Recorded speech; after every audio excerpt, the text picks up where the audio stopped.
is Zack Kelberman, fresh off a couple of days from the microphone. Zack, what's good, bro? You wrote an interesting story today, some coaching goings on.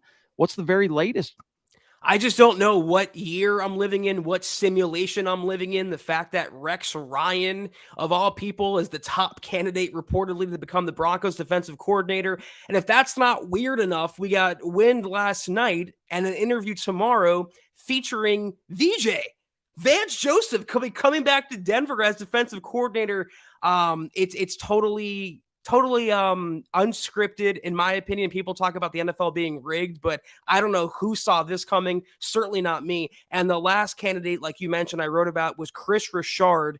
He is currently, or was, the co-DC in New Orleans. He was the passing game coordinator in Dallas. He was the defensive coordinator in Seattle. He has a lot of pelts on the wall, a lot of experience, familiarity with both Russell Wilson and Sean Payton. But like I mentioned, according to Ian Rappaport of NFL Network, Rex Ryan right now is the top candidate to become Ejiro Evero's successor.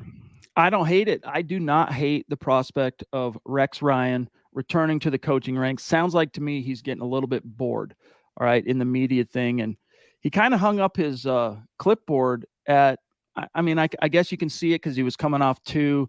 I don't know, you could categorize the Jets as a failed regime, even though they had some success early. But he was coming off two failed head coaching stints where he got shown the door.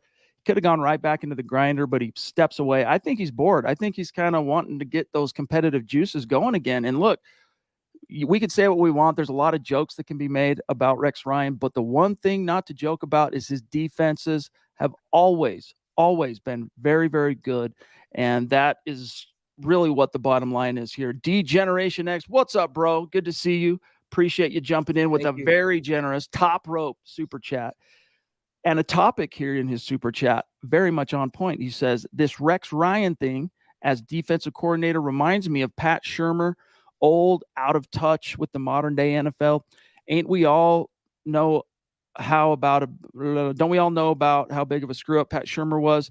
They should have just kept Rich Scangarello. He got more out of the quarterbacks as a rookie OC. So it sounds like, Zach, and thank you, by the way, very much appreciate it, big dog, for the super chat. Sounds like he's having some misgivings that Rex Ryan, he's been gone too long. Yeah, but in this, I understand what you're trying to say, DX. But in this instance, who would the Scangarello be? The Broncos don't have any. I mean, Christian Parker, as the young up-and-comer, I guess he would qualify. But I feel like the edict that came from Greg Penn or George Payton when they hired Sean Payton was, we want an experienced coaching staff. We don't want to go through the same situation we had last year where we had a rookie head coach, rookie DC, rookie OC, and rookie special teams coordinator. We want experience on that side of the ball. The thing with Rex is his personality is very bombastic, but it's in a way where it galvanizes the locker room. You want to run through a wall when you play for Rex Ryan. That's unlike Vic Fangio, unlike VJ, unlike Hackett, and unlike Pat Shurmur. I have a video on my Twitter. We can't play it. Too many bad words on there. But he's the dog, the DAWG, that the Broncos have long lacked on the field and on the sidelines. Remember a few years ago when Aqib Talib said, Shab, the Broncos don't have those dogs anymore? They haven't had that killer instinct. Not only would Rex be that, he would bring more dogs. It would be an alpha among alphas. It's exactly what they need to kickstart them. No more complacency, no more Club Med, no more sunshine unicorns. Everyone is everyone's best friend. They need a kick in the behind, and Rex would do that. John, again, thank you for the super chat, my friend. The Duchess jumping in, another very generous super chat. This is what Michaela does. One of many reasons she is near and dear to our hearts. We love you, Michaela, the Duchess representing. She says, sexy, Rexy, a glitch in the Matrix. LOL, much love, and MHH forever. I know, what world are we living in?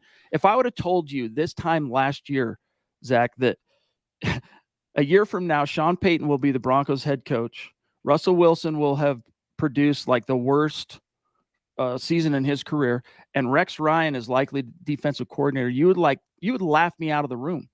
I would have you committed, Chad, to the closest mental asylum because I wouldn't believe it. But apparently Sean Payton has contacts, and he likes to, I guess, surround himself with experienced older coaches.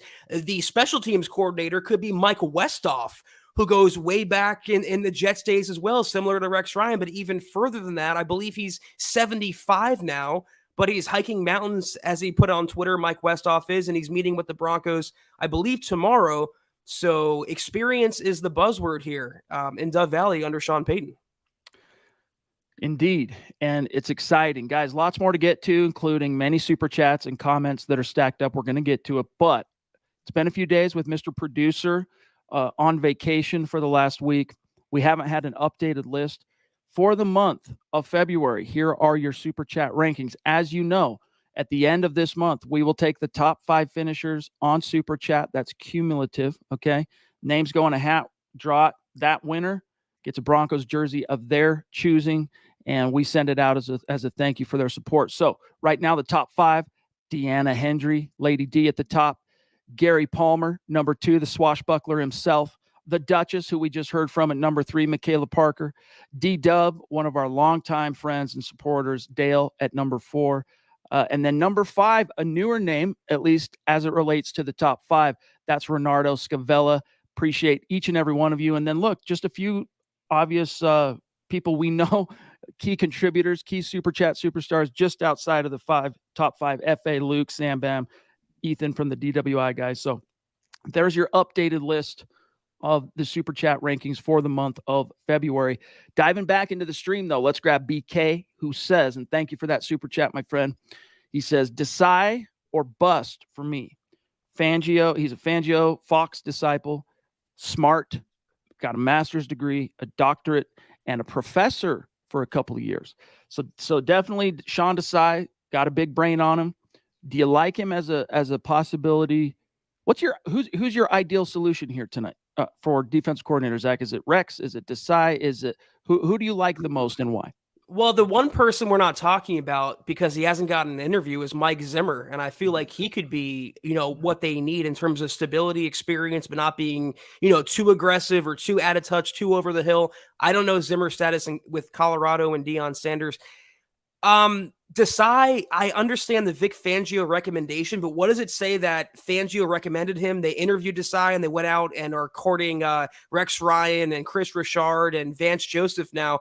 I don't know how high he is on the Broncos list, but to me, Chad, maybe you disagree. Him having a master's and a doctorate does nothing for me. Him being a professor for a couple years, it's about coaching X's and O's, coaching football, getting the most out of your players. Ejiro Evero wasn't a rocket scientist, but he got the most out of his players. So as long as he can do that, as long as anyone can do that, I'd be on board. What intrigues me about Rex, and I understand the apprehension over him being out of the game, but like even Scott said, it's coaching football. It's not the hardest thing in the world. People make it overcomplicated. They need that alpha, they need that fire, they need that spark, they need that def woo.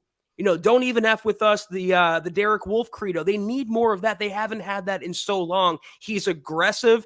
He shut down Tom Brady in 2010 in the postseason with the Jets. I mean, he has the wherewithal and he has the ability to go toe-to-toe and hang with Patrick Mahomes, Justin Herbert, everyone in the division, outside the division. So more and more, I'm coming around to Rex Ryan being the DC. I think it'd be fun, if anything else. Again, the biggest reason I don't worry about that as a downside to Rex Ryan, he's been out of the league too long, is, he's been out of the league from a coaching perspective, but he's still been involved in the league on the reg. That's how he collects his paycheck, is breaking down the film, watching the games, staying engaged, having to be educated on what's happening in real time with these games so that when the camera's on and the lights are on, he doesn't look like a complete buffoon and a fool. So he might not be on the inner sanctum, right, of what's been happening coaching-wise, but he's still been engaged. This isn't a guy that said sayonara, grabbed a martini, headed off to the Caribbean. We haven't heard from him since whatever that was, Zach, 2016. Sam Bam, brother, thank you for your patience. Got a super chat in early. Love you, big dog. He says, good evening.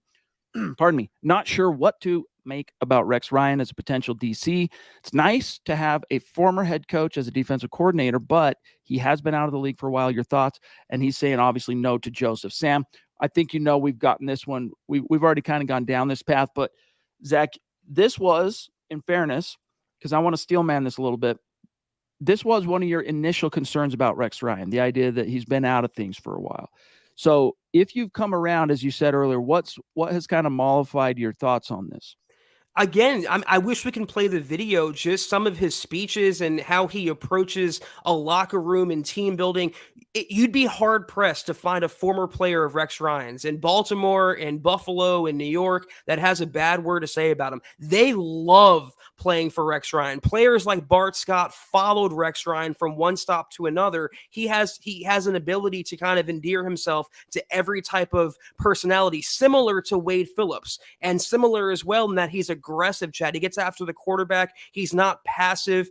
And the only apprehension that I can really touch on now, as opposed to a few days ago, that's changed for me, was him being out of the NFL, not coaching for whatever 7 years, but he's been involved, and you mentioned this as well, as an ESPN analyst. And when you are that, you have to be abreast of every team, every storyline, every situation. And if you go back during the regular season, and there's a clip floating around, Rex lambasts the Broncos offense, Nathaniel Hackett, Russell Wilson. He tells it like it is. He doesn't sugarcoat. He identifies the problem and he fixes the problem head on. No BS, none of that fairy tale Hollywood stuff. It's straight, it's gritty, it's to the point, and that's what the Broncos need. Well said. Michael Ronquillo jumping in. Thank you, brother. Great to see you. Saying go Broncos and buck them. By the way, guys, you have absolutely crushed out of the park the new Mile High Huddle t-shirt, the Buckham t-shirt. Seriously, like, you guys are getting as close to a point where we're out of stock. I mean, it's been unbelievable how much you guys have responded. If you have not seen the new t-shirt design at Mile High Huddle, I'll give you a little preview right here, okay? Look, you've got the Sean Payton visor. You've got the hashtag Buckham, which is a term Sean Payton coined over Super Bowl weekend when it comes to the haters, right? Buckham. That's with a B, YouTube. So check them out. We'll drop the link again in the chat. And much love and respect and thanks to each and every one of you who have pulled the trigger and absolutely just smashed that link. So keep the orders coming. Appreciate you. As long as we have them in stock, we're going to keep shipping. So I just dropped the link in the chat. Plum Bob, brother. And by the way, last thing, when you get your t-shirts, we want you to send us the selfie, DM us, add us on Twitter, email it to milehighhuddle@gmail.com, and we will flex you out on social media. So Plum Bob, thank you, brother. Good to see you, helping us keep the lights on. He says, it's off topic, but so happy Patrick Surtain was all pro in his second year in the league. What a hit. Yeah, that's a guy that, I didn't hate the pick, Zach, when the Broncos made it. I liked it. It was a position of need. And out of the gates, he became, what did it take him? 2 or 3 games, maybe, to become a set and forget cornerback starter on this defense. And then, man, he went from 0 to 60. He was a very impressive Pro Bowl caliber rookie campaign, Zach. But year 2, like, becoming viewed as the preeminent, premier NFL shutdown corner. Very encouraging as far as what kind of harbinger that is for his future. I think it took him 1 game, the first preseason game. He had a pick 6. I mean, he was a rock star from the opening whistle, from the moment the Broncos drafted him. And it's funny, I read that the Bears are thinking about trading Justin Fields. So for all the hand-wringing and criticism and condemnation that was thrown George Payton's way, I think we're all happy with PS2 blossoming into, I believe, the best cornerback in the NFL. Sorry, Sauce Gardner. PS2 doesn't actually hold on every route like you do. I wanted Micah Parsons more in that draft than I wanted Justin Fields or Mac Jones, but I am more than happy. I am ecstatic with PS2. And the thing that's good with him, if they do hire Rex Ryan as DC, what makes his defense go is the secondary. He had a really good one in New York, Darrelle Revis, Antonio Cromartie. Yep. PS2 can be that Revis, and they also have Simmons as well, and a couple other young pieces. That's also what's keeping me attracted to, as Michaela says, sexy Rexy as DC. Hey, and let's not forget Jim Leonard for the New York Jets back in the day. Hey, Rex Ryan's defense, always formidable. It was interesting, if you guys can think back, I know we're going back in time a little bit here, but to the Tebow season, 2011. You guys remember that? I want to say Sunday night football, Broncos-Jets, and the Jets came rolling in like. It was a Thursday night game. I remember that. Yeah. That's right. It was Thursday night. You probably remember this, but the Jets Yes, I came rolling do. in like they were just going to snap this whole Tebow thing, nip it in the bud. And it was another ugly offensive performance. Rex Ryan and company did what you would expect them to do, and they basically shut down the Broncos offense and Tebow. But in the critical moments, Tebow gave you that magic when it mattered most, and he ended up getting the win. I remember that long run. Remember that for the touchdown toward the end of the game from like, I don't know, it was 20-something yards out. And Rex is just going, man, this Tebow guy. David Kilgore, what's up, big dog? Thank you for the super chat. Very generous. He says, I was wanting to know all your opinion about getting Zach Wilson as QB2. I know he hasn't been good in New York, but I feel like there's no QB that's been good in that system. Also, he could learn from Russell Wilson and get better under Sean Payton. Zach, your thoughts? What is Zach Wilson going to learn? Not to chase Cougars in Denver? I don't want the baggage. I don't want anything to do with Zach Wilson. He is a certified bust as far as I'm concerned. They don't need to reinvent the wheel at backup quarterback. They don't need someone that can steal any spotlight from Russell Wilson or Sean Payton for that matter. A Jacoby Brissett, for example, would work just fine as QB2. Pass on Zach Wilson all day, every day. Yeah, I've always felt like he was fool's gold from the very beginning. Even coming from the Rockies, coming from BYU and the proximity and whatnot. I don't know, fool's gold. There hasn't really been a BYU quarterback that has excited me since. You got to go way back, right to the Steve Young era. By the way, I'm seeing Big Earn. Do my eyes deceive me? Big Earn on YouTube, not Facebook. Yo, man, times they are a changing. Sue Gibson. Oh, I think we did it at the same time, Mr. Producer. Sue, thank you for joining us. She says she's new to the podcast. She says, love it. You guys rock. Thanks for doing this. Sue, thank you so much. And much love and respect to you and all the great ladies in the MHH family. Seriously, we appreciate so many true bona fide mavens from that list. And Sue, connect with us on Twitter. Another way to keep the conversation going. And do one of these in our mentions. We will follow back. So thank you for that super chat and for being with us tonight. And then here's Ronald jumping in with a super chat. Thanks, Big Dog. He says, why do you think the Broncos may have drifted away from Sean Desai? Because he is my first choice. This is my speculation. Maybe Sean Payton is a little bit of a star star chaser. I think he might want the bigger name like a Rex Ryan or like a Vance Joseph. Maybe Sean Desai didn't impress in his interview. Maybe they don't want a Vic Fangio recommendation. I don't know. It could be a million things, but I feel like Sean wants a little more name cachet on his squad, on his staff. That's why he's going after a legendary special teams coach like Mike Westhoff. That's why he's going after, Rex Ryan of all people, or bringing back VJ when none of us thought that was ever possible. So it could be a bunch of different things, but I've heard radio silence, Chad, out of Denver about Sean Desai. Same here.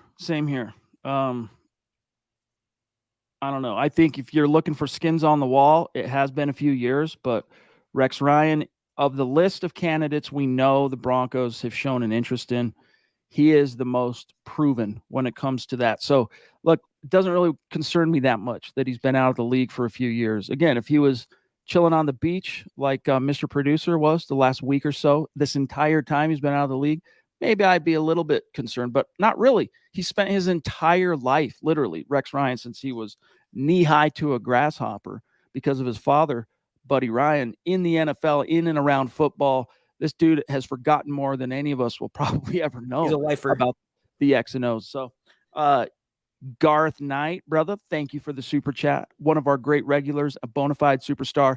He's saying, I can dig a Rex hire. Like Michaela says, it's probably a glitch in the matrix, but we'll see. I just like that Sean Payton, if Denver is becoming attractive again as a recruiting beacon, right, for coaches, big name coaches, and obviously the money will talk. What is it going to do for the Broncos in free agency? Another example or another opportunity, I guess, to use the word harbinger. Yeah, Sean Payton said himself he's quick to fire and slow to hire. I love that mindset because he wants to take his time and really determine who the best coach is for this roster. And it's the one who gets the most out of his players, the one who fits the scheme. Rex does run a 3-4. It's what the Broncos ran under Evero. There wouldn't be much of a transition there. And he's aggressive, gets after the quarterback. And most importantly, the intangibles with Rex Ryan. He is unique. Man, he is one of one when it comes to a coach, a person, and he gets you fired up and wanting to run through a wall. That's what the Broncos need. I think Sean Payton recognizes that. John, a.k.a. D-Generation X, saying, thanks. It is my mind. I'm not sure, Zach, the syntax here. Maybe it's a reference from something earlier, but especially when you're talking about dogs, I'm not certain what you're trying to say there, John, but then he comes back in here and says, y'all need to get some 5X t-shirts. I hear you, bro. Okay. As it currently stands, our provider does not offer that, but we're doing the best we can to find a workaround because we've had a lot of requests for that, including you, Big Dog. So just know that we are working on it. Road Glide Nash in the house. What's up, dude? Thank you for the super chat. That's a newer name. Welcome. Appreciate you. Connect with us on social media, Twitter. You know the spiel.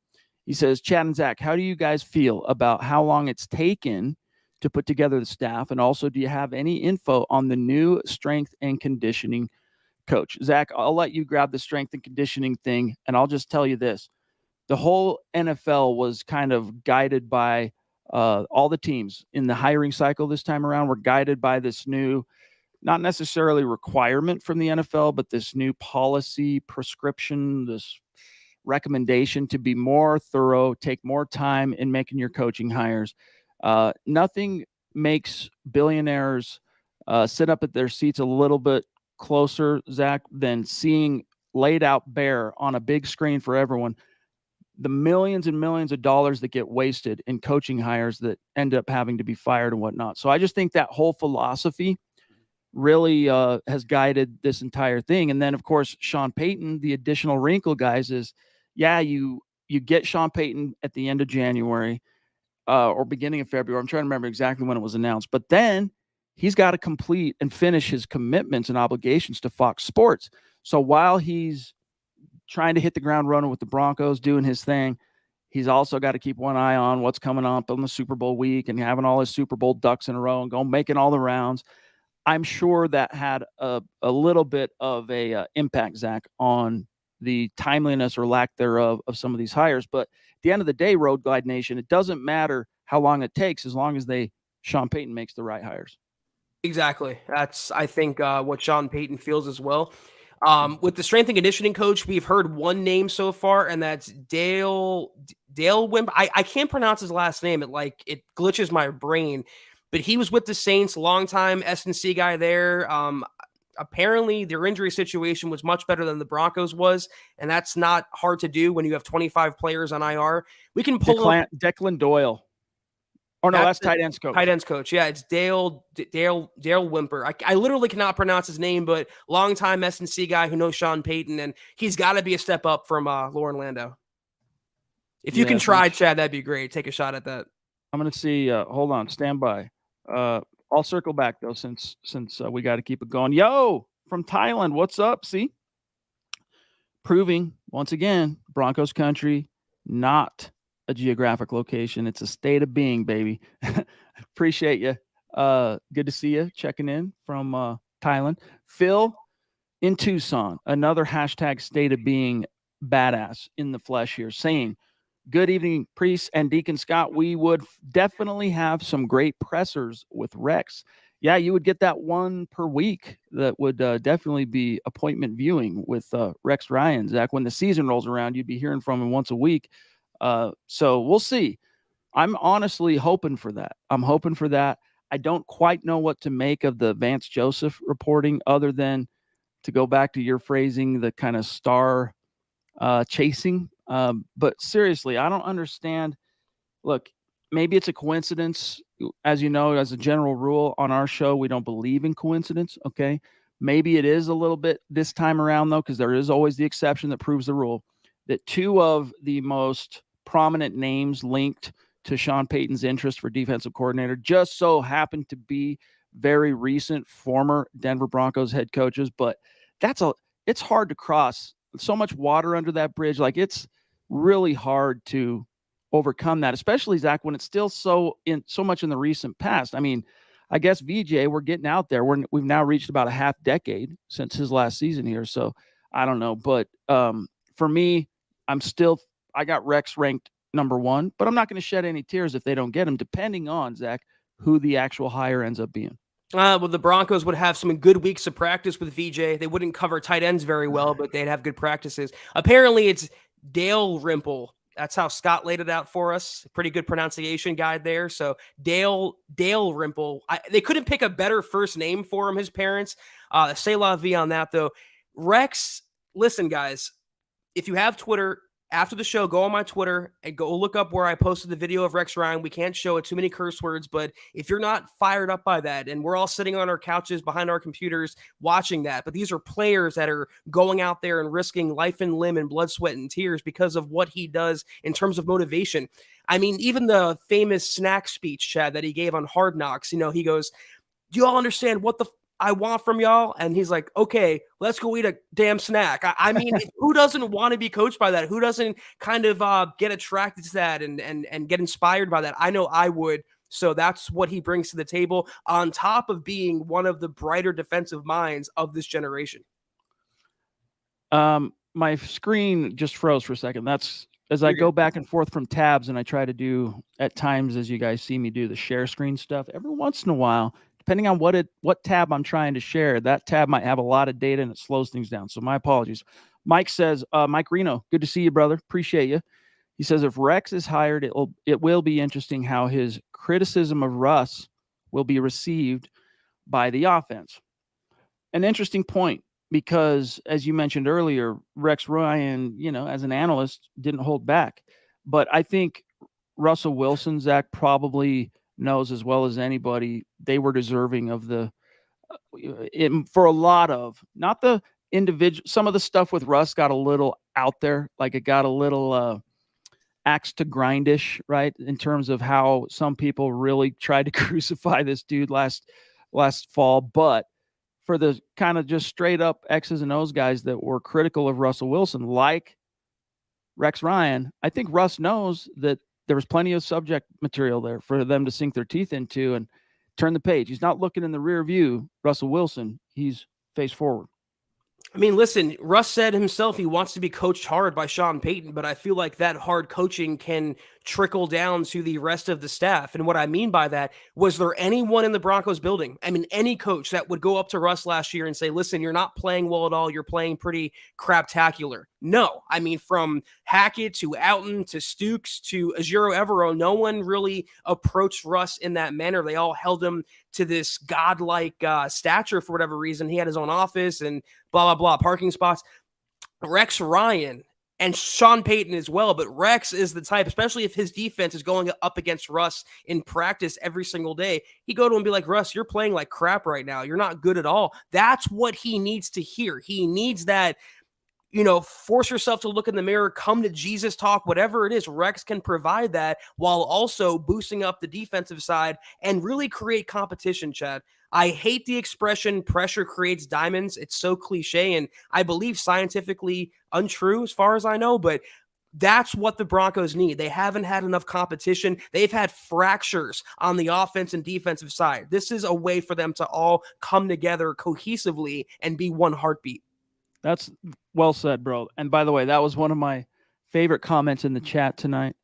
Props to you, my friend. Leave the cougar chasing to Derek Wolfe as it relates to Zach Wilson in New York. Chris Chances, brother, appreciate you. He says, Chad, Zach, Scott, still the best in the business. You're a prince, Chris. Much love and respect. Gary Blah Blah jumping in from Canada up there, north of the 49th parallel. He says, Rex Ryan as DC. Let's grab Ed Reed as DB's coach. What do you think, Zach? Is that on the table of the plausible? I mean, if we are star hunting here, if we are, to quote Lil Peep, star shopping, why not Ed Reed? Because I feel like he just took a coaching job somewhere. I don't know if he's under contract. I'm looking at his wiki right now. He was the Bills defensive backs coach in 2016. Was that Rex in Buffalo in 2016? Yeah. So I guess Yes. he has some familiarity there. And then he was an administrator at Miami where he played college football. So I don't know what he's doing now, but I wouldn't mind that. The thing is, though, you have a really good DB coach in place in Christian Parker, who's built up Patrick Surtain. He's built up Caden Stearns, Simmons, and Damari Mathis as well. So I would like, to have the name on the roster, Ed Reed, but you got a good guy already in CP. Gary Palmer, what's up, brother? The swashbuckler himself, one of our bona fide Mount Rushmore superstars. Great to see you. He says, hi, Chad, Zach, and Scott. I think we have to be careful about who we think gets the DC job. Remember, we thought they had cooled on Sean Payton. In other words, what he's saying is, let's not jump to assuming out of the gates like Rex Ryan's the guy. And it's true. It's true. That's a good warning.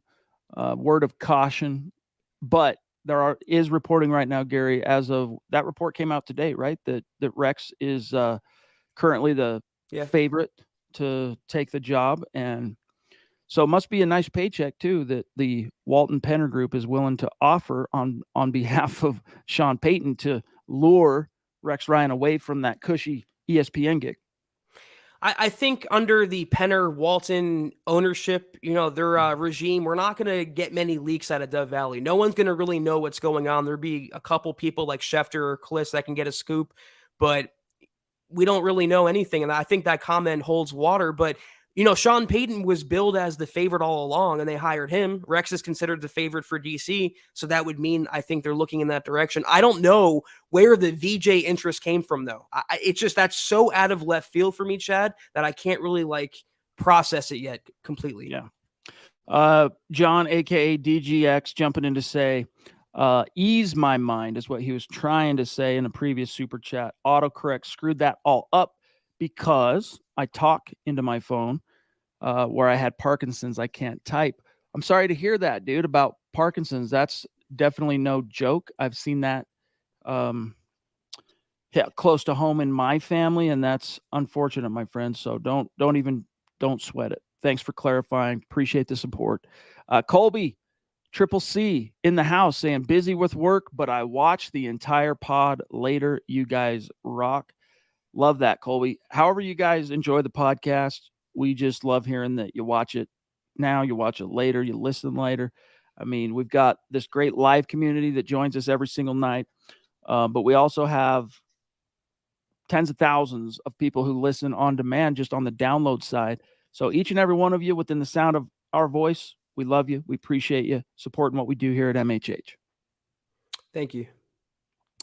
All right, we are at 33 minutes. We're making some pretty good time.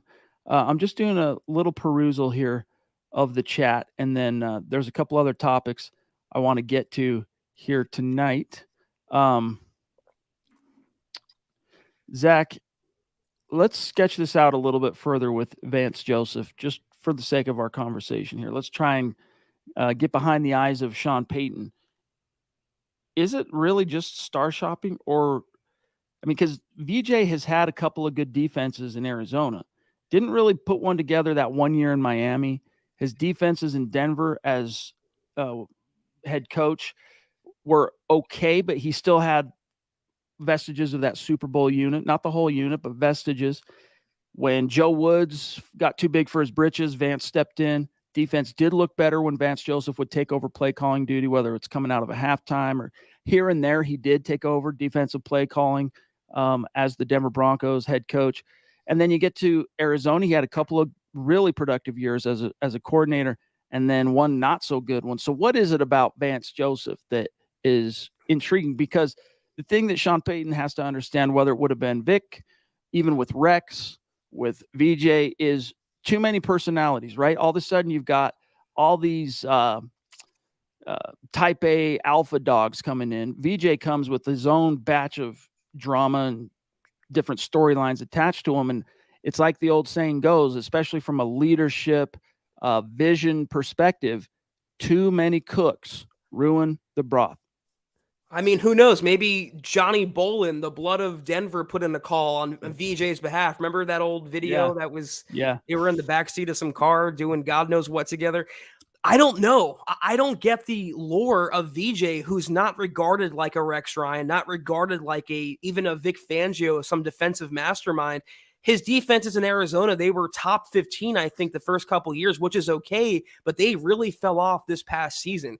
And every time I put on a Cardinals game, which wasn't very often, I saw them getting beat by the tight end. So nothing really changes in VJ's scheme. And that defense is littered with talent. I mean, first round talent as well. They have Zaven Collins, Isaiah Simmons. They have Budda Baker back there. So there's really no excuse not to have a top 15 defense. But that's what we're striving for with VJ, top 15. No, I want a top 3. I want a top 1 defense. The Broncos have those horses in place. And they were on that trajectory under Ejiro Evero.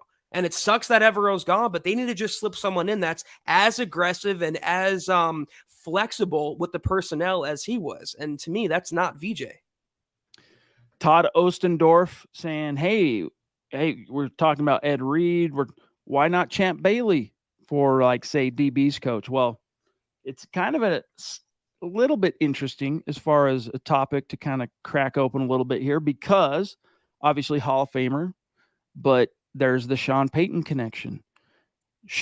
Champ, after the Broncos parted ways, he pulled, it was kind of like a Jerry Rice tenure in Denver. Remember that? He came in for the summer training camp, whatever year that was, 2002 or 2003 or 4. Anyway, and he was gone by the time the regular season hit, right? Same thing with Champ. Only Champ signed a 2-year deal in New Orleans in 2014 worth, I don't know, something like $7 million or something. I'm trying to remember.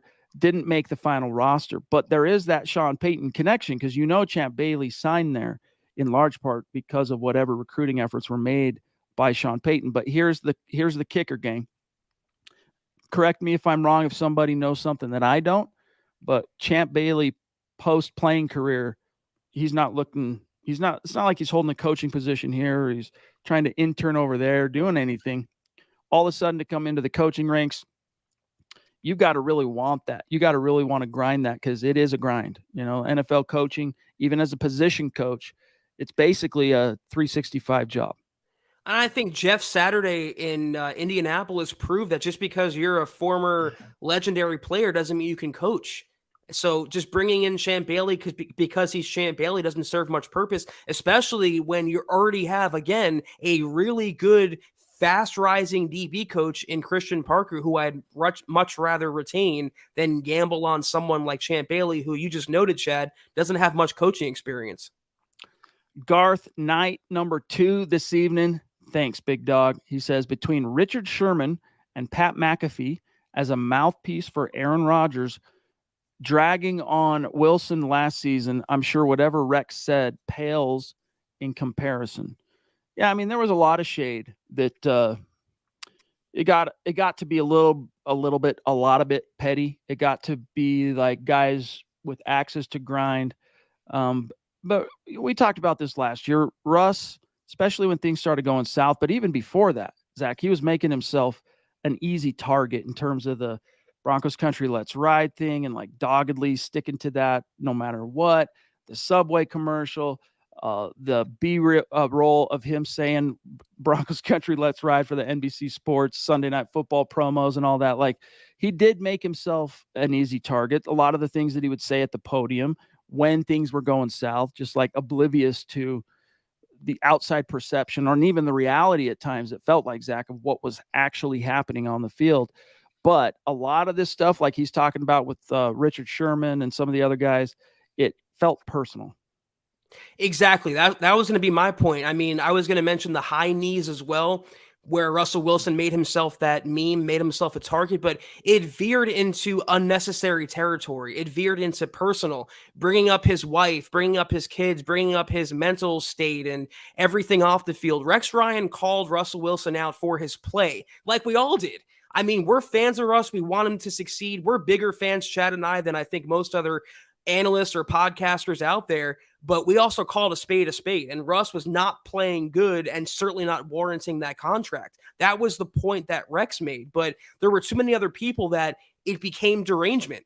We talked about Locke derangement syndrome last year, but Wilson derangement syndrome blew that out of the water. I have never seen a player, a 9-time Pro Bowler, former Super Bowl champion. The first thing Russell Wilson did when he got to Denver, he was in a children's hospital volunteering his time. I have never seen someone like that get so much hate constantly over and over and over every day. It absolutely was personal. The thing with Rex is it was professional.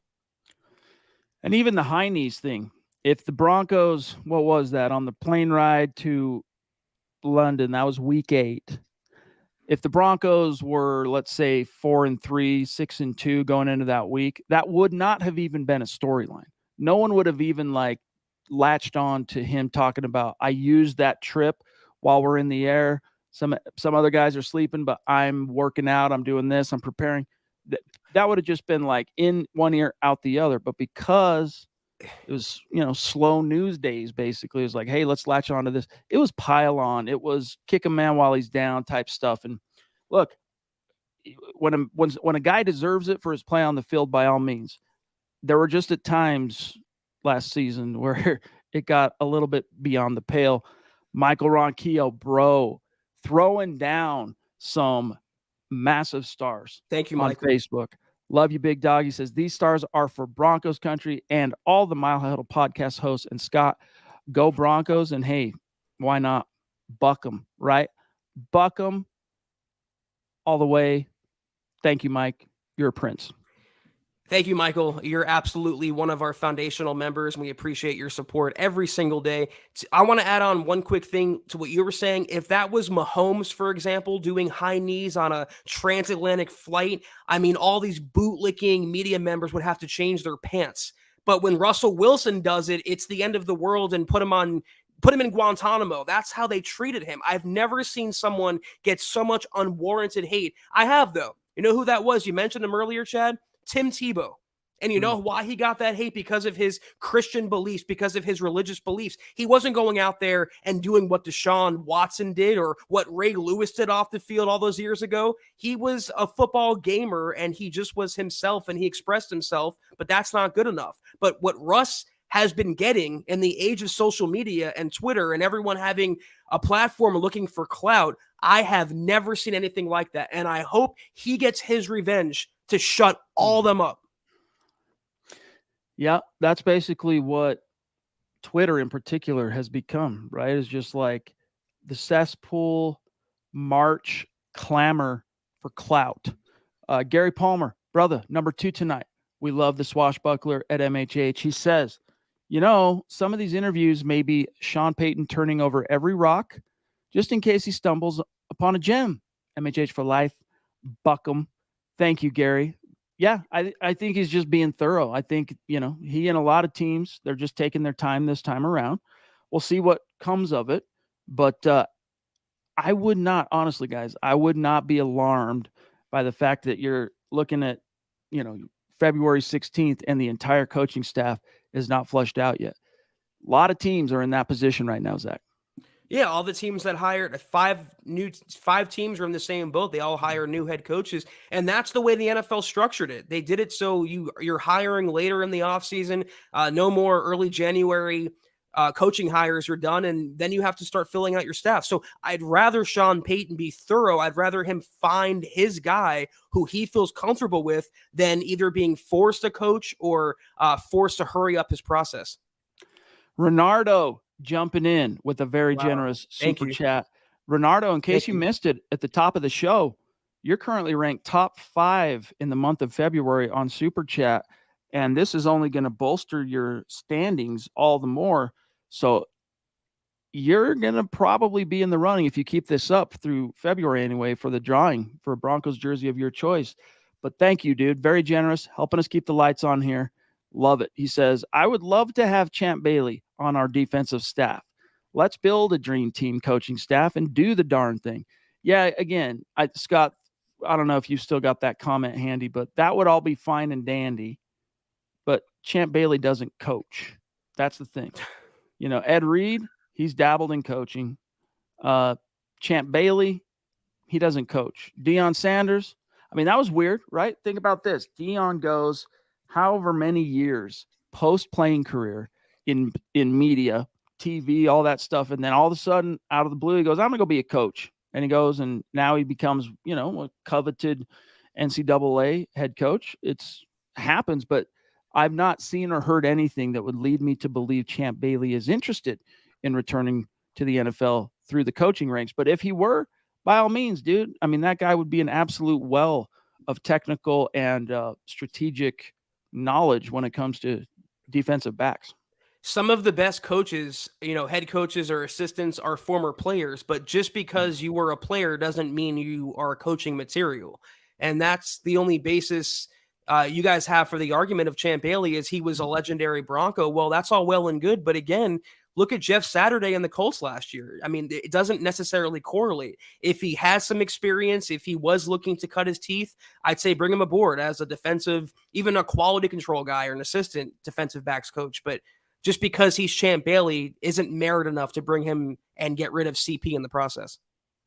Garth Knight, brother, on a roll tonight. Thank you. He says Tebow was lambasted exactly in the media. Russ is kind of this day and age's Tim Tebow. Great call, gentlemen. Yeah, there's something to it. The wholesome, aw shucks kind of, maybe it has something to do with the Christian beliefs thing being so front of brain with Tebow. He would signal it obviously with what became known as Tebowing, right? With the kneel down and all that. With Russ, he's very open and out in front, wears it on his sleeve, his religious beliefs and whatnot.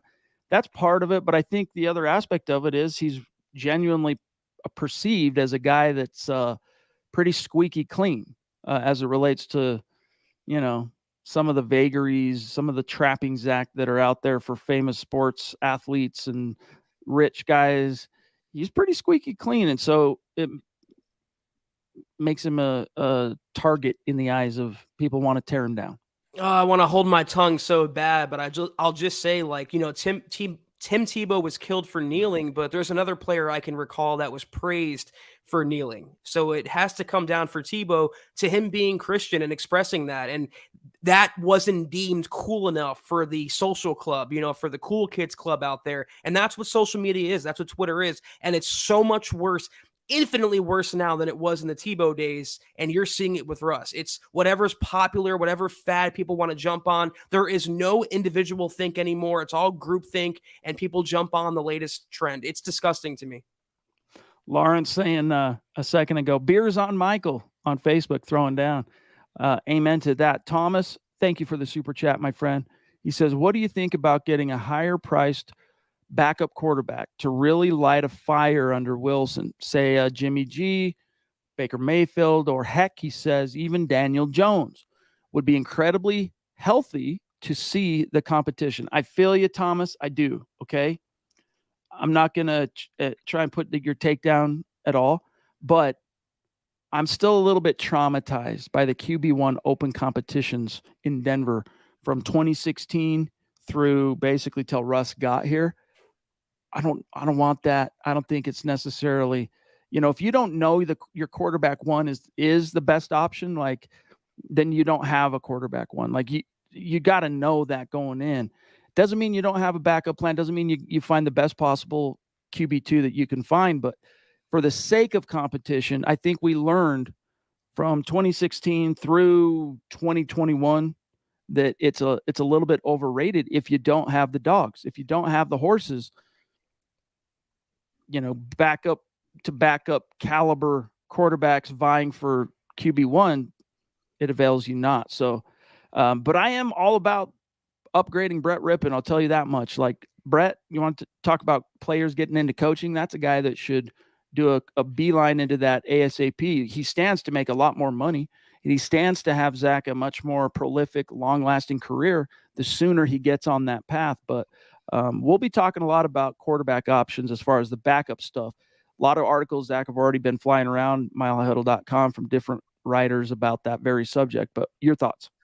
Well, let's attack the premise of the question here. Do the Broncos need a higher priced backup when you're paying your starter $245 million? I'd rather him earn that money and the Broncos save a few pennies if they can. But you want to break it down by the players that you named. We don't have the question up anymore, but Daniel Jones is going to get a bag from the Giants. 25, 30, 35 a year. Jimmy Garoppolo could get starters money. I think Mayfield could be staying with the Rams.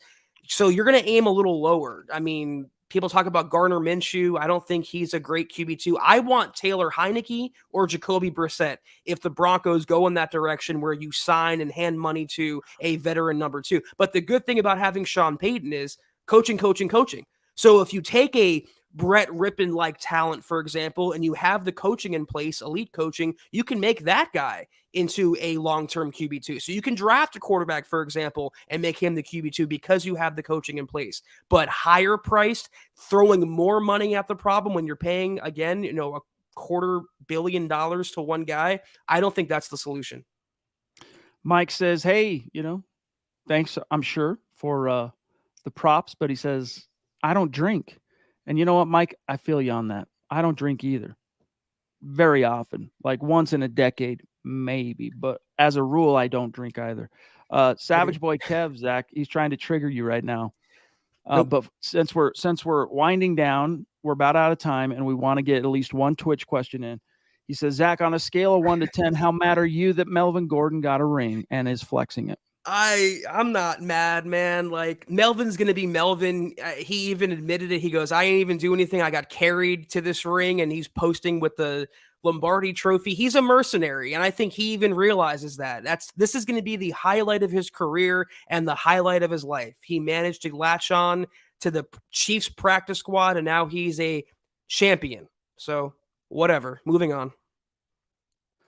Moving on indeed. Okay, guys, we are about out of time. We're going to have to sign off here shortly. So any burning topics that are on your mind, get it in the chat, and we'll get to it before we sign off, like this one from DGX, a.k.a. John. He says, what about Larry Fitzgerald as an assistant wide receivers coach just to work with the receiver exercises on how to catch the ball because he never dropped it? Zach, what do you know about Larry Fitzgerald and the possibility of the coaching ranks? I don't know enough to say anything definitive, so I'm looking at his wiki, and I don't believe he's gotten into coaching. And that would be, on September 7th of last year, he joined the ESPN Monday Night Countdown crew. So I think he's following his father, who is I believe he's a journalist, a longtime sports writer. He could be following his father's footsteps into media, but I wouldn't mind that. He was one of the best receivers that I've ever seen of this generation. Very sure-handed, very reliable. You could learn a thing or two, so I wouldn't be necessarily opposed to that. Phil wants to know, what about Marcus Mariota as a backup option in Denver? I honestly, Zach, if the money was right, I wouldn't hate it because I think that's about as high as you want to go in terms of quarterback cachet, clout, skins on the wall. So long as it's balanced with the money for a backup to Russ, and also a guy that similar in terms of some of his skill set, can throw, not a pocket guy, he's best on the move, all that stuff. But what are your thoughts? I don't know, man. I didn't watch a lot of Falcons football last year, unlike someone like Scott, but I believe he bailed on the team because of his injury or because they wanted to move to Desmond Ridder. I don't really want someone as mentally soft as Marcus Mariota. There's also the baggage of him being a former first round bust. Again, you don't need to take on someone like that or throw a lot of money at a QB2. When you have Sean Payton, you have the coaching, you can make even the most mediocre chicken salad into something delectable. Tom jumping in with an 11th hour super chat. Thank you, big dog. He says, guys, got in late. What would it take for you guys to trade Patrick Surtain? I don't want to, but everyone has a price. Zach, for me, even this to countenance the subject of trading Patrick Surtain, it would have to be like positioning yourself for a can't miss quarterback or something like that in the draft. And otherwise, not for sale. Like, it would take a veritable king's ransom to price Surtain. Because here's the thing. What do we hear about? It's kind of cliche, but the 4 positions for the building blocks, the foundational positions for a championship roster: quarterback on the offensive side of the ball, quarterback, left tackle, on the defensive side, edge, and a shutdown corner. So he's a guy that plays a foundational piece. So, and we've already seen his levels of production just 2 years into his career. Think about what Washington did back in the day with Champ Bailey. Um, I'm sure as the years marched on, Zach, they rued that decision to give up what they did to acquire Clinton Portis from the Broncos and give up Champ Bailey and all that stuff. So I don't know, Tom. I'd have to really think about that to give you a legitimate answer. I'm not going to say that he's untouchable because really no player is. Maybe Patrick Mahomes, but I think what Savage Boy Kev here said is pretty accurate. 8 first-round picks. That's my starting price for Patrick Surtain because, when you take away a foundational player, you trade him away. Yeah, you're getting draft compensation, a lot of it, but there's no guarantee, far from it, that those players will be as good or as impactful as a Patrick Surtain. This is a generational type cornerback. You're talking about a corner with Hall of Fame, legitimate Hall of Fame potential. The best corner of the Broncos have had since Champ Bailey. And he might go down better than Champ when it's all said and done. So it's the same principle. Chad, we haven't gotten a chance to talk about it much. The Garrett Bowles trade rumors. I understand the Broncos are looking to recoup some capital, but at what cost? Literally, because you're making another hole on your roster to solve, you're taking from one to pay the other. It doesn't make a lot of sense. So if you trade away Patrick Surtain and you draft a cornerback, for example, isn't that a lateral move, if not a downgrade? Yeah, I don't like the idea of putting Bowles. I know he was injured for most of last year, and he was coming off a slight downturn season from his second team All-Pro year, the big Bowles year. But hey, man, beggars can't be choosers, and we saw what happened to that O-line when he left. Not that it was ever that good while he was there, but still, keep the foundational. If you have legit options at the foundational pieces, keep them in the foundation. Keep those footings there for Russ and Sean Payton to build upon. Dave from Georgia, guys, we're going to rapid fire what remains. We're almost out of time.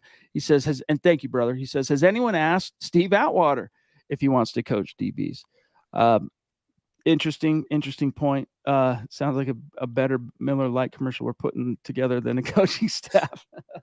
Yeah, I mean, it's fun to dream, though, right? And that's, I think, what everybody's getting perhaps a little carried away with. But, it's Steve Atwater. I think he's pretty happy doing what he does right now, working for the Denver Broncos and doing the media thing and kind of being a team ambassador and all that stuff. But Renardo with another very generous one. Thank you, brother. He says, Surtain is untouchable in my eyes. Anyone on defense but him. Yeah, I would agree with that. There'd be a price for anyone on defense. I'm trying to think if there's anyone I'd really linger too much on if you could get a good return, and not really. Even Justin Simmons, like if you could turn him for a second-round pick, I probably wouldn't say no to that if it was the right situation and depending on what the philosophy is coming in with the defense coordinator and all that stuff. But, Zach, we're about out of time. Yeah, I'll just say if the Broncos hire Rex Ryan, I can't believe we're even entertaining the idea of trading PS2, but there's no way in hell they're going to if they hire Rex. You need that lockdown corner, and PS2 is obviously just that. Zach, by the way, Steve Armstrong, thank you for the super chat, bro. Great to see you even at the 11th hour. Let's grab this one real quick from Tim because we haven't touched on this tonight, and then we'll get out of here. He wants to know, did we hire Arch Manning's coach? Zach, you have the article if you want to tell everybody what's up. Yes, the Broncos hired Logan Kilgore, who spent the last season, 2022, as the quarterbacks coach and OC of Newman High School, where Arch Manning played before he committed to Texas. And he had just tremendous success with Arch. I think he threw 34 touchdowns. He had a career best passer rating. I mean, he was a instrumental part of what Arch did. And before that, he helped at Arkansas State with the passing game as an offensive analyst, a very bright, very articulate, intelligent coach who I believe is going to help the Broncos passing game with Russell Wilson. By the way, Doctor, he says, I was mad when they traded Portis, but Washington got fleeced. Yeah, I remember that. This was back before everybody had a quantum computer basically in your pocket, and you could get news in real time. Even whatever that was, the spring of 2004. And I remember back then as a young college student, I was on my way to school, stopped by the gas station as I was wont to do to grab the sporting news for the week, and boom, there it was on the cover. Broncos trade Clinton Portis. And at the time, I was crushed. I really was, because he was a stud. He was a star. Back-to-back 1,500-yard rushing seasons, back-to-back 15-plus touchdown rushing season. They dealt him away. But as you say here, it was Washington that got fleeced. And in the final analysis, through the lens of history, we all know who came out on top in that particular trade. Yeah, I was in like 10th grade. I remember going to the library on the computer because you're right, not everyone had a phone with internet where you can check those things. And it was a rare player for player trade as well. It was a blockbuster to end all blockbusters. And I'll never forget how surprised I was that they made that deal. Michael, thank you so much for your support. And that goes to everybody tonight. Love you. Seriously, you guys help us keep the lights on, allow this content to keep coming every single night. This show, our show, all the other MHH shows. So pat yourselves on the back, because if we were in the same room with you, we'd be doing that. We'd be patting you on the back. So much love and respect. But we got a couple of messages for you, and then we're going to dip. Yes, sir. That was the Mile High Huddle podcast. If you're not following us on Twitter, be sure to do so at the MHH Pod. You can follow the main account on Twitter at Mile High Huddle. Chad's at Chad and Jensen, myself at Kelberman NFL, and Scott, our producer, at Scout Kennedy. If you guys want some merch like we're about to show you right now, go check it out at mhhmerch.com. New website, new inventory, and a new Buckham t-shirt, as you see right there. They are flying off the shelves. No exaggeration, guys. They really are selling really fast, like hotcakes. Go out and get you one if you haven't already. And if you're not doing so, go to facebook.com/Mile High Huddle Pod, like that page and follow that page. And guys and gals, go to Apple Podcasts and leave your football priest a 5-star review for a chance to win. Could be that Buckham shirt or another piece of material each and every single month. But if anything, please, guys, subscribe, like, and share this video and every video you see on the MHH channel. It really helps us grow and reach more Broncos fans just like you. Amen. Amen to that. Shout out to these great, supporters and Super Chat superstars tonight. Starting with our great Facebook community, Michael Ronquillo just throwing down big baller stars tonight. Appreciate you, dog. Phil McLaughlin, Colby C. Collier, Mike Reno, Lawrence Rivera on YouTube, our Super Chat superstars, getting after it tonight, making us feel the love. We appreciate each and every one of you. BK, Sam Bam, DGX, Plum Bob, The Duchess, David Kilgore, Sue Gibson, Ronald Putnam. So many newcomer names, which I love seeing. Garth Knight, Road Glide Nation, Chris Chances, Gary Blah Blah, Gary Palmer, the Swashbuckler, Renardo jumping in, Thomas, Tom, that's two different, Thomas Magnani and Tom Lackhoff, Dave from Georgia, Steve Armstrong. Love you guys. Appreciate each and every one of you.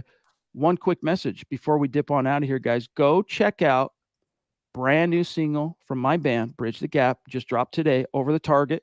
Zach has heard it. It's a ripper.